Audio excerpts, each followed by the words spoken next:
Adonai Adonenu Nadim Simcha. 할렐루야. 오늘도 주님의 은혜와 사랑이 늘 삶 속에서 넘쳐나기를 주의 이름으로 축원합니다. 자, 오는 게 이렇게 보니까 단풍이 너무 이쁘게 잘 물들었더라고요. 좀 이제 각 교회마다 추수감사절이 있는데 한 해 저도 내 안에서도 추수의 감사절이 일어나서 하나님께 온전한 그런 열매를 드려야 할 텐데 제 자신을 한번 돌아봅니다. 오늘은 유다서 1장 5절 한 절입니다. 구원받은 자의 삶이라는 제목입니다. 지난주에서 계속 유다서를 보고 있는데 이 유다서를 우리가 봄으로 인해서 지금의 내 신앙이 어떻게 지금 가고 있는가, 자기 점검이 굉장히 필요하다. 저도 이 말씀을 유다서를 이렇게 풀어가면서 내 신앙이 진짜 얼마만큼 익어갔는가를 한번 되돌아보면 끔찍할 때도 있고 감사한 것도 있고 내 자신을 채찍질하는 부분도 많이 있습니다. 오늘 이 본문의 말씀을 보게 되면 뭐라고 기록이 되어 있냐면 너희가 본래 범사에 알았으나 그랬어요. 모든 것을 알았다는 얘기죠. 창세기서부터 지금 유다서까지 온다는 얘기는 성경을 우리가 많이 보고 알았다는 얘기예요. 그러면 이 성경에서 이 유다서는 짧지만 내용이 굉장히 함축되어 있는 내용입니다. 얼마나 너희들이 성경을 많이 보고 알았냐는 거예요. 하나님의 말씀을 너희가 얼마나 많이 알고 깨닫고 실천하고 지금 너희가 신앙의 연륜이 들어가고 있냐는 거예요. 그래서 저도 이 무엇을 가장 비중 있게 이렇게 보냐면 가정의 회복을 많이 신경을 쓰고 목회도 그렇게 좀 많이 두고 있습니다. 그래서 개인적으로 제가 브이로그를 하면서 가정 회복에 대해서 많이 염두를 둡니다. 너무 가정이 많이 깨어지고 파산되어지고 요새는 간통죄들이 없고 하다 보니까 윤리적으로도 이제는 이혼 문제도 윤리적으로도 문제가 되지 않고 죄의식이 없는 거에 대해서 가정이 얼마나 아름답게 해야 하는지를 가정의 천국의 모형이라고 하였는데 가정이 행복하고 그런 것들이 하게 되면 어두운 세력들이 절대 틈탈 수가 없습니다. 근데 너무 가정이 무너지는 것, 크리스찬들도 많이 그런 걸 보면 너무 안타까워요. 그 결과들이 뭐냐면 우리 삶 속에서도 보게 되면 교회들도 너무 세속화가 급속화되고 있다는 사실이에요. 모두가 다 안타까워하면서 내 자신은 안 변하고 있다는 것. 왜 우리 기독교들이 왜 이렇게 변하고 타락되어 가고 있는가 안타까워요.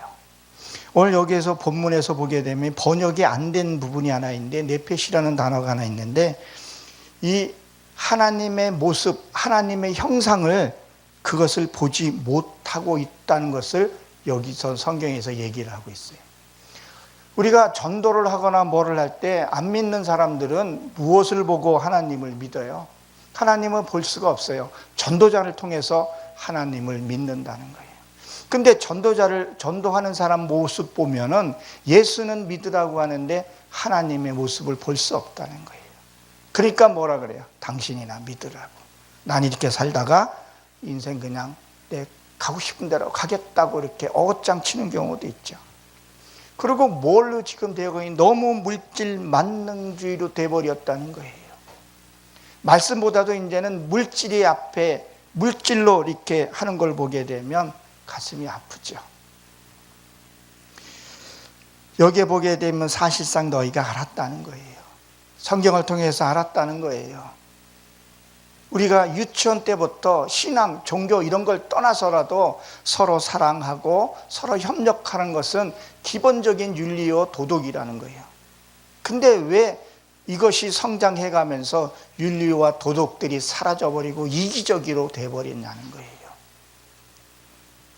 하나님을 믿고 하나님을 영접한 나라는 그 나라는 부유해져요. 하나님이 물질도 축복을 주세요. 근데 그 나라가 축복받고 한 나라가 좀 더 아름답고 더 행복해져야 되는데 자연이 파괴되는 것이 어디예요? 선진국에서부터 파괴돼 가고 있다는 거예요. 가정들이 몰락해져 가는 것을 우리가 강구해서는 안 됩니다. 그러면 내 자신부터 내 가정은 어떻게 지키고 있는가? 정말 말씀대로 내 아내를 내 몸처럼 사랑하고 섬기고 있는가? 내 아내를 내 몸처럼 섬기라는 것이 오늘을 보게 되면 그 아내의 마음속에 깊이 들어가서 그것을 이해하라는 거예요. 정말 기도를 깊게 하다 보게 되면 성도도 그렇고 보게 되면 그 마음을 알게 됩니다. 심지어는 그 사람의 아픔도 내가 느껴지는 경우도 있어요. 그러면 공감성이 형성이 되면서 가정이 회복되고 하나님의 모습들이 나오면서 보여지게 된다는 거죠. 안다는 거예요. 살면서 말씀 따로 삶 따로 행동 따로니까 무엇이 문제인지 우리가 알아야 된다는 거예요. 로마서 13장 10절에 보게 되면 뭐 있어요? 율법의 완성은 사랑이라 그랬어요. 왜 사랑? 믿음, 사랑, 소망, 그 중에 제일은 뭐라고요? 사랑이라 했어요. 믿음은 이 땅에 있을 때만 믿음이 필요해요. 그렇죠? 소망도 이 땅에 있을 때 소망이 필요해요. 사랑은요, 영원한 나라에 가서 우리가 사랑해야 되기 때문에 그 중에 제일은 사랑이라는 거예요. 사랑하게 되면 얼음도 녹이게 되고 그 사단에 잡혀 있는 것도 해결되는 부분들이 있다는 거예요. 사랑입니다. 율법은 완성을 시켜 사랑을 해야 된다는 거죠. 내가 사랑해야지 이런 사랑이 아니라 정말 하나님의 말씀에서 내가 사랑으로 품고 녹이고 거기서 아름다운 꽃을 피워내야 합니다. 종교행위는 안 되는 거죠. 문제는 무슨 게 문제냐면 내가 이 종교행위 하고 있다는 자체를 몰라요. 그게 더 큰 문제라는 거죠. 그것을 우리는 성경에서 뭐라고 기록이 되어 있어요? 문둥병 바라는 거에 대해서 성경에서 얘기를 하고 있습니다. 그리고 뭐라 그럽니까? 너희는 다시 생각나게 하고자 하노라. 다시 생각나게 하겠다는 거예요. 다시 한번 늘 자기 자신을 한번 돌아보고 내가 정말 하나님의 말씀에서 임해서 살고 있는가? 평신도들도 마찬가지라는 거죠. 내가 정말 하나님 앞에서 세상적으로도 윤리 도덕적으로 이렇게 잘 살고 있는가? 한번 돌이켜보면서 나는 어떻게 구원을 받았는가 한번 생각을 한번 해보라는 거예요. 저도 구원은 은혜로 내가 구원을 받았어요. 이 세상에 올 때 어머님 품에 나올 때 나는 아무런 대가 없이 이 세상에 왔어요. 그러나 성장은요 그렇지 않다는 거죠. 저도 때로는 때에 따라서 그 대가를 지불하고 성숙해 가고 있다는 거예요. 우리가 성숙해지면서 우리 하나님의 형상을 이루면서 내어 것을 내어 놓아야 할 것들이 있는데 그걸 안 내놔요. 우리는 자꾸 물질로만 생각하는 내 안에 있는 자아들, 그 욕심, 자존심, 이것들도 뭐예요? 주님 앞에 내어 놔야 된다는 거예요. 우리 하나님 그걸 드려야 된다는 거예요. 그리고 하나님의 성품을 우리가 받아야 되는데. 그리고 여기에 보게 되면 그 생각나게 한다는 게 교훈하다 이런 뜻을 갖고 있어요. 훈계하다 이런 뜻을 갖고 있어요. 저희 같은 경우는 물론 성도들과의 관계가 이루어진 다음에 아주 냉혹하게 훈계도 합니다. 왜 그렇게 신앙생활을 하냐고. 성경에 보게 되면 하나님 말씀은 사랑이지만 때로는 되게 엄격합니다. 그 이유들을 설명들을 쭉 나열하고 있죠. 그 단계들 하나하나 신앙의 단계들 올라갈 때 요에서에 보게 되면 그 낫을 쳐서 보습을 만들고 보습을 쳐서 낫을 만들고 그것들이 한 곳간에 그 창고에 보습과 이게 있는 것이 아니라 그걸 녹여서 다시 창을 만들고 녹여서 낫을 만들고 3장에 가게 되면 이제 그 낫을 쓰라고 얘기를 해요. 그러니까 그 쇠를 녹여서 불 속에 들어가서 물에 담고 그 과정들이 다 함축되어 있고 이 성경은 뭐예요? 그것들을 하나를 그 말씀 속에서 다 숨겨놓으면서 내가 사건들 만나면서 내가 두들기 치고 부서져서 모양을 만들고 다듬고 또 다른 모양으로 만들고 그렇게 성장해 가야 된다는 거예요. 그러기 위해서는 뭐예요? 훈계도 내가 받아야 되고 또 훈계도 해야 한다는 거예요. 여기에 보게 되면 다 이르다 이런 뜻을 갖고 있는데 다 이룰 때는 다 이루어야 될 부분도 있지만 엄하게 할 때는 엄하게 해야 아름답게 성장을 할 수 있고 하나님 형상을 이뤘다고 얘기를 하죠. 그리고 먼저 주께서 백성의 애굽에서 구원해 내시고 그랬다고. 이 하나님의 이 백성을 애굽에서 구원을 해 내셨다는 거예요. 이 구별해 냈다는 건 무슨 얘기예요? 구별됐다는 거, 구별. 선과 악이 구별이 되어 있다는 거예요. 우리가 하나님의 선택받은 건요, 어마어마한 축복입니다. 저도 이 어두움의 세계에서 나를 축복받았다는 생각하게 되면 너무 가슴이 벅차요. 우리는요, 이미 주역 체험을 한번 하고 나온 거예요. 요나서에서 한번 보게 되면요, 그 지옥을 음부, 여자의 음경을 상징하기도 해요. 그러면 그 속에서 그 어둠, 그 지옥은요, 하나님의 빛이 안 들어가는 것이 지옥이라는 거예요. 그럼 우리가 뱃속에 있을 때 빛이 한 방울도 들어오지 않는 곳이에요. 그 좁은 데서 우리가 한번 나온 거죠. 그것을 욥기에서 보게 되면 양수라고 얘기를 해요. 거기에서 한번 우리가 나왔다는 거예요. 절대 그 좁은 데 들어가고 싶은 사람은 없죠. 우리는 이미 체험을 하고 있는데 그 기억을 자꾸 잊어버리는 것이 문제라는 거예요. 분명히 구원은 선물이지만 뭐예요? 반드시 누군가의 핏값으로 우리는 구원을 받았다는 것을 잊어서는 안 돼요. 얼마나 많은 선지자들이 나를 위해서 피를 흘려주셨고 또 나를 위해서 전도했다는 거예요. 얼마나 많이 선지자들이 희생을 치루었는가를 한번 생각을 한번 해봐야 합니다. 우리나라가 이 민주주의가 되기 위해서 얼마나 많은 사람들이 희생을 치르고 후손을 위해서 그거 했는지. 그러면 우리가 그걸 받은 것을 또 내려 흘려 보내야 한다는 거예요. 우리가 잘 아는 코타콤보도 시작해가지고 얼마나 많이, 에레미야 선지자는 어떻게 되었고 스데반은 어떻게 되었고 톱으로 키기도 하고 베드로는 그걸 깨닫고 나서는 거꾸로 죽기도 했다는 거예요. 근데 우리는 너무 자존심과 물질 만능주의로 살아가며 말로는 복음을 전한다고 하면서 정말 그렇게 하는지. 진짜 복음을 전하는 거는요, 이제는 삶에서 관계 전도라는 거예요. 제가 가끔씩 그 얘기를 하는데 오늘 상담학도 제가 참 감명 깊게 참 잘 들었습니다. 근데 상담이라는 것은 제가 깨달은 것은 가장 기본적인 게 상대의 말을 충분히 들어주는 걸로 시작되는 걸로 알고 있어요. 그러면 전도를 하게 되면 세상 사람이든 또 예수의 또 율법으로 있는 사람들도 그 사람에 있는 거 속에 있는 걸 다 들어내야 된다고 생각을 해요. 그래서 저도 상대의 그 말을 다 들어줍니다. 내가 굳이 뭐 말할 필요가 없어요. 그러면 그들이 다 드러낸 다음에 그 다음에 복음을 였든 뭐를 잇는 거예요. 그 사람의 얘기를 한번 쫙 좀 들어주고 그 사람의 아픔도 그냥 리액션 좀 해주다가 그러고 복음이 들어가면 들어가는데 그냥 예수 믿으라고 구원밖에 없다 그러니까 몰아쳐버리고 해버리니까 문을 닫아버리는 경우가 있다는 거죠. 그들에 있는 거. 우리는 말로는 비우라 그러는데 비울 수 있는 통로와 길을 열어줘야 되는데 그것을 우리가 다 막아버리고 그냥 복음만 들어가려는 게 안 되더라는 거예요. 그러니까 삶에서 관계를 맺으면서 들어주는 훈련과 그것이 반드시 필요하다고 봅니다. 그럼 나와야 되는 거죠. 나올 수 있게끔 통로를 열어줘야 된다는 거예요. 이거 애굽에서 구원이라는 것은 종살이, 그 종살이 했던 것을 얘기를 하죠. 거기서 빼내야 된다는 얘기입니다. 우리가 성경에서 이렇게 보게 되면 내 안에서도 늘 전쟁, 두 마음이 다퉈요. 제가 아침에 꼭 일어나가지고 소금으로 가글인을 합니다. 가글을 꼭 해요.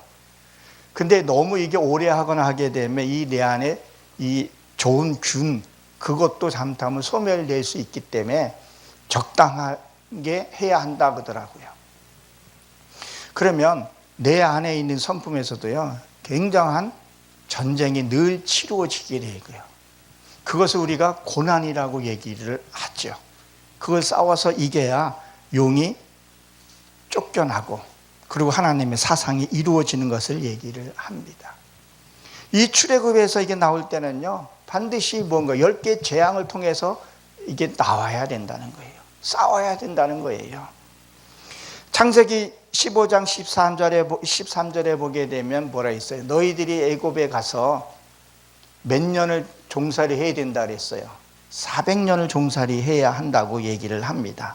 16절에 보게 되면 이렇게 되어 있죠. 창세기 15장 16절에 내 자손이 사대만 이 땅에 돌아오리니 아모리 족속이 제약이 아직 가득 차지 아니하므로. 그러니까 무엇을 얘기를 하냐면요, 여기서 보게 되면 너희들이 애굽에 가서 400년이 돼야 나온다는 거. 그 말에 너희들이 진짜 죄가 뭔지를 온전하게 깨달아야 된다는 거예요. 그것을 못 깨달으면 뭐냐? 고라 자손이 된다 그랬죠. 고라는 얼음이라는 뜻을 갖고 있어요. 앞으로 유다서에 보면 그 고라 자손에 대해서, 왜 고라 자손에 대해서 얘기를 또 나누게 된다는 거예요. 무엇이 죄인가? 우리가 윤리 도덕적인 것도 뿐만 아니라 이 생각에서도 우리가 죄라는 걸 알아야 된다는 거예요. 우리는 죄하고 범죄하고 이것도 우리가 구별을 해야 된다는 거죠. 죄는 뭐예요? 생각만 하고 있어도 뭐예요? 그건 하나님이 죄라 그랬었어요. 그러나 범죄는 내가 말을 토설해버리게 되면, 그러한 부분, 내 어떤 생각을 신앙생활을 하고 있는가 우리가 좀 봐야 됩니다. 이 애굽은 뭐예요? 세상이죠. 이 죄를 뽑아내는 그러한 곳이에요. 죄성을 뽑아내야 돼요. 성경을 한번 잘 우리가 보게 되면 다 돌아갔다 그랬었어요. 다 열조에게 돌아갔다. 예수님도 돌아갔다. 그럼 우리가 이 땅에 왔을 때 돌아갈 때는 뭐예요? 죄성을 다 뽑아내고 가야 한다는 거예요. 중요한 건 내가 죄라는 것을 인식 못하게 되면 절대 뽑힐 수가 없고 해결 방법이 없는 거죠. 종살이. 이 종살이 또 광야에 나와서 우리가 또 무엇을 했습니까?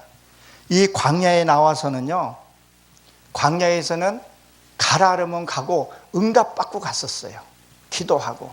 그 우리가 언제 무슨 뭐 사건이 터지고 무슨 일이 나면은 기도하고 뭐 작전 기도하고 이런 기도를 하고 가는 것이 광야의 시대라는 거죠. 그러나 진짜 믿음 안에 들어오게 되면, 말씀에 내가 진리 안에 쓰게 되면 그냥 가면 되는 거죠. 행하면 되는 거라는 거예요. 그래서 요한복음 10장 35절에 보게 되면 뭐라 그랬어요? 성경을 폐하러 온 것이 아니라 완성시키러 왔다 그랬어요. 그리고 뭐라 그랬었어요? 말씀을 받은 자는 신이다 그랬었어요. 우리가 말씀을 받으면 뭐예요? 그냥 행하고 살면 된다는 거예요. 시편 82편에도 보게 되면 1절에 보게 되면 신들의 모임 그랬었어요. 그 신은 엘로힘을 가리켜서 얘기를 하죠. 그 신들 복수로 썼다는 거예요. 우리도 말씀 안에서 너희들이 다스리고 누리고 살아야 되는데, 무슨 일이 터지면 가서 기도하고 작전 기도하고 언제까지 그렇게 하냐는 거예요. 하나님이 빨리 성숙해서 그런 어떤 어두움도 다스릴 수 있는 그 영역이 오기를 바라는 거죠. 그리고 뭐라 그랬었어요? 구원하여 내시고 이후 믿지 아니한 자들을 멸하시며 그랬었어요. 이 애굽에서 출애굽할 때에는 표적이 필요했었어요. 능력이 나타나야 됐었어요. 그렇지만 이제는 우리가 표적과 은사로 되는 것이 아니라 뭐예요? 이제는 말씀으로 우리가 가야 한다는 거예요. 잘 보십시오. 하나님이 천지 만물을 창조하실 때 은사로 창조했지 않았어요. 뭐요? 말씀으로 창조하셨다는 것을 우리가 기억해야 합니다. 말씀에 우리가 말씀으로 가야 하는 거죠. 은사 필요합니다. 근데 그것이 너무 오래 가게 되면 표적만 구하게 되고 믿음 안에 절대 쓸 수가 없다는 거예요. 진짜 믿음 안에 내 안에 들어오게 되면 엘리야가 벗개를 미고 발에 닿았을 때 요단강이 갈라진 것처럼 말씀 안에 우리가 믿고 가면 돼요. 자꾸 의심하고 뭐가 좀 보여줘야 되고 그렇게 하게 되면 신앙이 자라질 않게 되는 거죠. 우리가 한번 생각해 보십시오. 예수님의 당시에서도 이스라엘 백성들이 왜 예수님을 믿지 않았었어요? 그렇게 표적을 보고 했는데도 뭘 봤어요? 그때 당시에는 이스라엘이 로마의 속국으로 있었기 때문에 예수님을 등에 업고 뭐 복수라 그래야 되나? 그런 것들을 하고 싶어 했던 거죠. 왕노릇 하고 싶었던 거죠. 그러니까 말하다가 예수님이 승천하시기 전에 손을 잡았을 때 예수님이 뭐라 그랬어요? 이 손을 놓으라 그랬었죠. 근데 그거 진짜 그 말에다가 이유는 뭐예요? 예수님 가지 말고 나랑 같이 은사 표적 구하고 그 은사를 내가 더 쓸 수 있게끔 가지 말라고. 예수님은 은사적인 그것을 예수님에게 붙들었다는 거예요. 그러니까 예수님이 뭐라고 그랬어요? 내가 가야 뭐라고요? 다른 보혜사 성령을 보내주신다 그랬었어요. 진짜 다른 보혜사 성령이 와야 죄에 대해서, 의에 대해서, 심판에 대해서 해결해야 한다는 거예요. 내 안에 무엇이 있고 무엇이 있는지, 뭐가 의이고 뭐가 심판인지 남 판단하고 정죄하는 거, 이 유다서에 잘 보게 되면 그런 것들이 차근차근 또 왜 그런지를 얘기를 해주죠. 우리도 지금도 예수를 믿으면서 뭔가 표적을 보고 뭔가 불을 위하고 물질에만 치우치는 것들, 그래 하면서 내가 예수를 믿지는 않는가 한번 봐야 된다는 거예요. 그렇지 않으면 뭐라 그랬어요? 멸하시겠다 그랬어요. 이 멸하시겠다는 건 이게 불치들인데 예수 믿고 나서 변하지 않는 것을 얘기를 합니다. 보십시오. 우리가 하나님을 말씀을 많이 믿고 행하고 변하지 않는 것, 이 성경은 믿지 않는 자들에게 준 게 아니라 믿는 나에게 줬다는 거예요. 갈라디아서 4장 22절에 보게 되면 아브라함의 두 아들이 있었죠. 자유한 여자에게서 육체에서 난 거에 대해서도 설명을 하고 있다는 거예요. 우리는 말씀을 받았으면 뭐예요? 어떻게 해야 하냐는 거예요. 변해야 된다는 거예요. 무언가가 조금씩이라도 변하고 내가 용서를 하고, 그리고 누가 무슨 말할 때 흔들리지 말아야 하는 것들도 우리에게 얘기를 해주고 있다는 거예요. 그렇지 아니하게 되면 멸하겠다는 거예요. 보십시오. 예수님은 그렇게 잘 믿고 했는데 교회에 비난받는 것들, 저도 비난받아야 될 상하지만 얼마나 세속화되어 있어요. 얼마나 세상 방송에 오르고 내리고 하냐는 거예요. 그런 것들을 한번 한 거예요. 멸하겠다는 거예요. 편하지 않고 구원받은 후에도 너희들이 똑같이 그렇게 살아간다면, 도무지 구분이 안 된다 하면 어떻게 되겠냐는 거예요. 그렇게 되면 멸하시겠다는 거예요. 여호수아 24장에 보게 되면 내가 너에게 축복을 준 것도 네가 그렇게 아니하게 되면, 변하지 않게 되면 받은 복도 뺏어버리고 멸하겠다고 성경에 한두 번 한 것이 아니라는 거예요. 왜? 수많은 선지자를 통해서 너를 구원하기 위해서, 나를 구원하기 위해서 그렇게 많이 희생을 치르고 여기 2000년까지 기다리는데 어쩌면 그렇게 안 변하냐는 거예요. 그것이 6절에 나옵니다. 오늘로 보게 되면, 왜냐하면 그 얘기가 나오면서 왜 너희들이 내가 면명하는 거에 대해서 얘기를 해줍니다. 거기에 보게 되면 천사들을 결박했다 그러는데 쇠사슬로 묶어놨다. 그리고 그 부분을 설명을 합니다. 그래서 저도 이 유다서를 다시 한번 살펴보면서 내 신앙을 점검해 보면서 사랑과의 관계도 한번 정리를 해봅니다. 사랑하는 성도 여러분, 구원은 철저히 1대1입니다. 여러분들이 하나님의 말씀을 잘 묵상해보고, 나는 정말 교회를 주일날 나갈 때 무슨 마음으로 가고 하나님을 내가 어떤 모습으로 뵈야 할 건지 깊이 묵상해 보시고 이 음란한 이 시대에 승리하는 저 여러분 되시길 주의 이름으로 축원합니다.